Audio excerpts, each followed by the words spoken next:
Everyone, ये है class 9 गणित मंजरी बुक मैथ्स की है जो उसमें चैप्टर नंबर 3 है द वर्ल्ड ऑफ नंबर्स। उसमें एंड ऑफ चैप्टर एक्सरसाइज का क्वेश्चन नंबर 2 है। देखिए question, prove that root 5 is an irrational number. ये क्वेश्चन तो बहुत इंपॉर्टेंट है, ये क्लास 10 बोर्ड एग्जाम में भी आता है, 9th के लिए भी इंपॉर्टेंट है। इसमें बस इतना सा आपको लिखना होता है, ये क्वेश्चन हमेशा बोर्ड में आता है, इसलिए इसका कॉन्सेप्ट समझ लीजिए। जब भी आपको कोई नंबर प्रूव करना होता है कि वो इरेशनल है, तो सबसे पहले उसी नंबर को हम क्या कर लेते हैं, रेशनल ले लेते हैं। जैसे हमें रूट 5 प्रूव करना था, इरेशनल है, लेकिन हमने रूट 5 को क्या ले लिया, let root 5 be a rational number.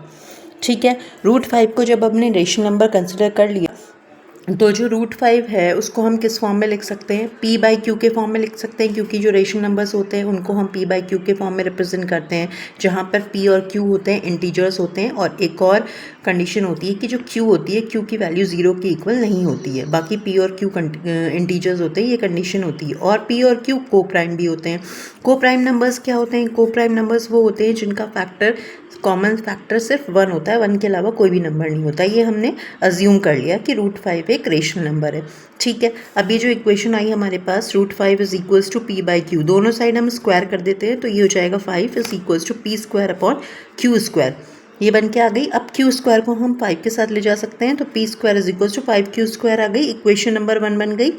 ठीक है, अब देखिए यहाँ से हम देख सकते हैं कि पी स्क्वायर 5 को डिवाइड करेगा, है ना, 5 यहाँ भी आ सकता है, पी स्क्वायर 5 को डिवाइड करेगा, तो इससे ये प्रूव हुआ कि पी भी 5 को डिवाइड करेगा, है ना, पी भी डिविजिबल होगा 5 से। तो हम पी को किसके इक्वल रख लेते हैं, पी को 5k के इक्वल रख लेते हैं, किसी कांस्टेंट के इक्वल रख लेते हैं। तो 5k की जो वैल्यू है ये सब्सटीट्यूट करेंगे इक्वेशन नंबर 1 में। यहाँ पे हमने पी की जगह 5k का होल स्क्वायर लिख दिया, is equals to 5q square.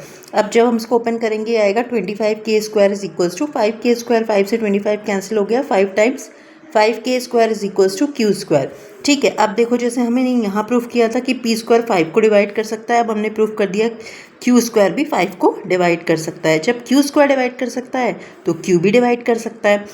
अगर ये कॉन्ट्रडिक्शन आ गई तब तो इसका मतलब ये हो गया कि 5 जो है कॉमन फैक्टर हो गया दोनों पी का और क्यू का, जो कॉन्ट्रडिक्ट कर देता है फैक्ट। कॉन्ट्रैक्ट मतलब जो हमने अज्यूम किया था उसको रॉन्ग प्रूफ कर देता है, क्योंकि हमने ये अज्यूम किया था कि पी और क्यू जो है बोथ पी अपॉन क्यू के फॉर्म में है रूट 5। ठीक है, तो which contradicts the fact, fact contradict कर देता है कि पी और क्यू को प्राइम है, क्योंकि को प्राइम नंबर्स वो होते हैं जिनका कॉमन फैक्टर सिर्फ 1 होता है, लेकिन यहाँ तो कॉमन फैक्टर क्या निकल के आ गया, 5 आ गया। इसका मतलब ये कॉन्ट्रडिक्ट हो गया जो हमने अज्यूम किया था। जब कॉन्ट्रडिक्शन अगर हो जाता है तो फिर हम क्या करते हैं, लिख लेते हैं जो हमें प्रूफ करना होता है कि सो हैंस, या सो हैंस भी लिख सकते हो आप, सो भी लिख सकते हो। So root 5 is a irrational number. Okay, बाकी आप कमेंट करिए कि मैं कौन से टॉपिक पे वीडियो बनाऊँ, please comment. Thank you so much.